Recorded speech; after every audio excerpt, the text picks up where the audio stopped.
Hi hello నమస్తే welcome to Aadya media. ప్రస్తుతం మనతో పాటు అనలిస్ట్ కృష్ణకుమార్ గారు ఉన్నారు, సోషల్ యాక్టివిస్ట్గా కూడా ఉన్నారు. సో ప్రస్తుతం గత 2 రోజుల నుంచి జరుగుతున్న పరిణామాలు చూసుకుంటూనే చంద్రబాబు నాయుడు గారి రిమాండ్కి సంబంధించి కానీ, అటు వైసీపీ నేతలు మాట్లాడిన మాటల గురించి కానీ, ఇవన్నీ కూడా చూస్తుంటే అది ఇదంతా కుట్రపూరిత చర్యలా, లేకపోతే అసలు ఏం జరుగుతుంది ఏపీలో అనేది కూడా ఇప్పుడు ప్రస్తుతం మనం ఆవిడతో మాట్లాడి తెలుసుకునే ప్రయత్నం చేద్దాం. నమస్తే మేడం. నమస్తే మేడం, ఇందాక మనం మాట్లాడుకున్నట్టు అంటే ఇప్పుడు జరుగుతున్న పరిణామాలు చూస్తుంటే అంటే ఇది నిజంగా కుట్రపూరిత పరిణామాలా, లేకపోతే అసలు ఏం జరుగుతుంది ఏపీలో అంటే మీరు ఏం చెప్తారు మరి? అంటే ఇప్పటిదాకా కక్షపూరితమే అనుకున్నామండి. అంటే మేము జైలుకి వెళ్ళాము అని చెప్పి మీరు పదే పదే మాట్లాడారు కాబట్టి మిమ్మల్ని కూడా జైలుకి పంపిస్తే చెల్లుకు చెల్లు అనే ఉద్దేశమా ఏంటి అనేది అర్థం కాలేదు. సరే ఏదో ఒక కోణం అయితే ఉండుంటుంది వాళ్ళకి అనుకున్నాం. ఇప్పుడు కుట్రపూరితం కూడా అనేమో అని కొన్ని మాటలు వినిపిస్తున్నాయి. అంటే ఏ రకంగా చూసినా కానీ ఈ స్కిల్ డెవలప్మెంట్ ప్రోగ్రాంలో అవినీతి జరిగింది. అది అంటే జరిగే ఛాన్స్ ఉంటుంది. అంటే ఈ స్కిల్ డెవలప్మెంట్ దీంట్లో అంటే ప్రజలకు ఉపయోగపడే ఒక ఇది పెట్టింది. సో అంటే దీంట్లో ఎంతవరకు అవినీతి జరిగే ఛాన్స్ ఉండొచ్చు? అంటే జాబ్స్కి సంబంధించి కానీ ఎంతవరకు అవినీతి జరుగుతుంది? అది నైపుణ్య శిక్షణ కార్యక్రమం అండి. ఈ నైపుణ్య శిక్షణ కార్యక్రమంలో ఎవరు చేయగలుగుతారు? మనం మాట్లాడుకుంటే ఇప్పుడు మంత్రివర్గం ఆ నిర్ణయం తీసుకుంది. మంత్రివర్గం తీసుకుని ప్రభుత్వ ఖజానా నుంచి బడ్జెట్ రిలీజ్ చేసింది. రిలీజ్ చేసిన తర్వాత అది ఎవరి ద్వారా వెళ్తుంది? మా మంత్రి, ఆ సంబంధిత శాఖ మంత్రి ద్వారా ఆ శాఖకి వెళ్ళి, అంటే ఆ శాఖ అంటే ఐఏఎస్ ఆఫీసర్లు, ఆ తర్వాత సూపరింటెండెంట్లు, దానికి సంబంధించి వెళ్తుంది. ఆ వెళ్ళినప్పుడు అది చివరిగా ఎవరైతే లబ్ధిదారులు ఉంటారో వాళ్ళ దగ్గరికి చేరేది. ఇక్కడ లబ్ధిదారులు ఎవరంటే శిక్షణార్థులు. ఎవరైతే ఇంజనీరింగ్ చదువుతూ ఈ కొన్ని స్కిల్స్ డెవలప్ చేసుకుంటే వాళ్ళకి ఉద్యోగాలు త్వరగా వస్తాయి అనేదే ఈ ప్రోగ్రామ్ యొక్క ముఖ్య ఉద్దేశం. అయితే ఇప్పుడు 10 సెంటర్లు పెట్టాము అని చెప్పి 10 మంది కోఆర్డినేటర్లు ఉన్నారని, 10 మంది లెక్చరర్లు ఉన్నారని, ఈ 10 సెంటర్లలో ఒక 1000 మంది విద్యార్థులు స్కిల్ డెవలప్మెంట్ అయ్యారు అని చెప్పి పేపర్ సబ్మిట్ చేశారు అనుకుందాం. దీనిలో ఆ 10 సెంటర్లకు బదులు 5 సెంటర్లే జరిగి ఉండొచ్చు. అలాగే కోఆర్డినేటర్లు తగ్గి ఉండొచ్చు, నేర్పించేవాళ్ళు తక్కువ ఉండొచ్చు, అలాగే విద్యార్థులు కూడా తక్కువ ఉండొచ్చు. ఇది జరగడానికి ముఖ్యమంత్రికి ఏంటి సంబంధం? మనం ఇది ఆలోచించాలి. ఇక్కడ ఎక్కడ జరిగి ఉండొచ్చు? బ్యూరోక్రసీలో పొరపాటు జరిగి ఉండొచ్చు. అవును, అంతే కదా, సంబంధిత శాఖలో జరగదు. బ్యూరోక్రసీ క్లియర్ కట్గా ఆ సంబంధిత శాఖ ఐఏఎస్ ఆఫీసర్ దగ్గర నుంచి దానికి సంబంధించి ప్రోగ్రామ్ కోఆర్డినేటర్ల దగ్గర నుంచి అలా జరుగుతూ తప్పితే ప్రభుత్వం ఏముంది? ఇప్పుడు ఈ పథకం మంచిది అన్నారు, దీనికి తోడు సిమెన్స్ కంపెనీ వాళ్ళకి వాళ్ళు 90% పెట్టుకుంటారు, మనం 10% పెట్టుకుంటాము అని చెప్పారు. ఆ చెప్పినప్పుడు ఆ సిమెన్స్ కంపెనీ వాళ్ళు కానీ రెస్పాన్సిబిలిటీ వహించాలి.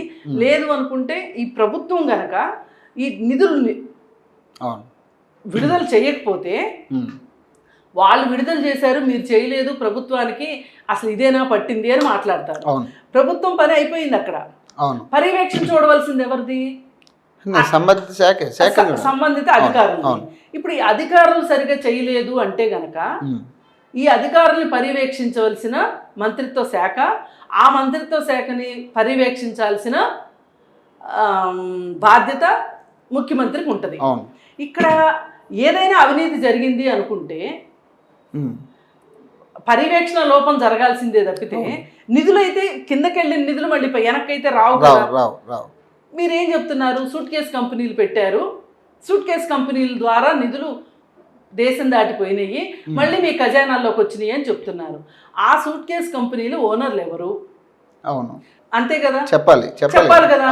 ఆ సూట్ కేస్ కంపెనీలు ఓనర్లే ఆ సంబంధిత శాఖకు సంబంధించిన అచ్చెంజాల నాయుడు కానీ, ఆ టైంలో ఉన్న ముఖ్యమంత్రి చంద్రబాబు నాయుడు కానీ, లేదు అనుకుంటే ఐఏఎస్ ఆఫీసరు ఎవరైతే ఉన్నారో ఆ శాఖకి ఆయన కానీ, సూపరింటెండెంట్ ఎవరన్నా కానీ ఈ షెల్ కంపెనీల్లో, సూట్ కేస్ కంపెనీల్లో ఉన్నారా అనేది చూసుకోవాలి. ఇప్పుడు పోయినసారి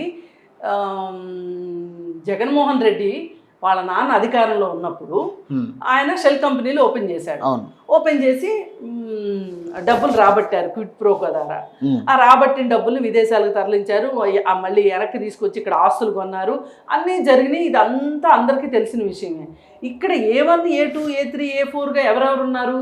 జగన్మోహన్ రెడ్డి ఉన్నారు, ఆ కంపెనీ ఆడిటర్ విజయసాయి రెడ్డి ఉన్నారు, దానికి సంబంధించిన మంత్రిత్వ శాఖల వాళ్ళు ఉన్నారు, IAS ఆఫీసర్లు ఉన్నారు. అది నిరూపించారు వీళ్ళందరూ ఉన్నారు. కాబట్టి దానికి సంబంధించి ఇప్పుడు దానికి ఒక IAS ఆఫీసర్ శ్రీలక్ష్మి ఉన్నారు. ఆవిడ సరైన పద్ధతుల్లో చూసుకోకుండా ఆవిడ అనుమతులు ఇచ్చారు. అదే కదా ఆవిడ అభియోగం. ఆవిడ మీద రాజగోపాల్ అని ఇంకొక ఆయన ఉన్నారు, ఆయన కూడా అనుమతులు ఇచ్చేశారు. అలాగే సంబంధిత శాఖ గనుల శాఖ మంత్రి మన సబితా ఇంద్రారెడ్డి గారు, ఆవిడ అనుమతులు ఇచ్చారు. ఆ కంపెనీలు ఎవరెవరు ఉన్నారు? విజయసాయి రెడ్డి ఉన్నారు, జగన్మోహన్ రెడ్డి ఉన్నారు. ఇది ఓపెన్ గా ఉంది. అవును, క్లియర్గా ఉంది. దీనిలో ఏ విధంగా చేశారు, ఎంత చేశారు, ఈ డబ్బుల్ని ఎట్టు దారి మళ్ళీ ఇచ్చారు, ఇవన్నీ చూడవలసింది ఎవరు? సంబంధిత అధికారులు చూసుకోవాలి, ఆ దర్యాప్తు అధికారులు చూసుకోవాలి, CBI వాళ్ళు చూసుకోవాలి, ED వాళ్ళు చూసుకోవాలి, అన్నీ జరగాలి. ఇప్పుడు అక్కడ అవినీతి జరిగిందనే కదా 45,000 కోట్ల ఆస్తుల్ని ED జప్తు చేసింది. దానిలోంచి కొంచెం కొంచెం మీరు విడిపించుకుంటున్నారు. ఇప్పుడు మీరు ముఖ్యమంత్రి అయిన తర్వాత, ప్లస్ మీకు BJP గవర్నమెంట్ తోటి మీకున్న సత్సంబంధాల వల్ల. అంటే ఇది డెఫినెట్లీ అంటే రెండు గవర్నమెంట్లు పొత్తు ఉంటుంది అంటారా ఈ విషయంలో? ఖచ్చితంగా ఉంది, లేకపోతే ఎందుకు జరుగుతుందండి?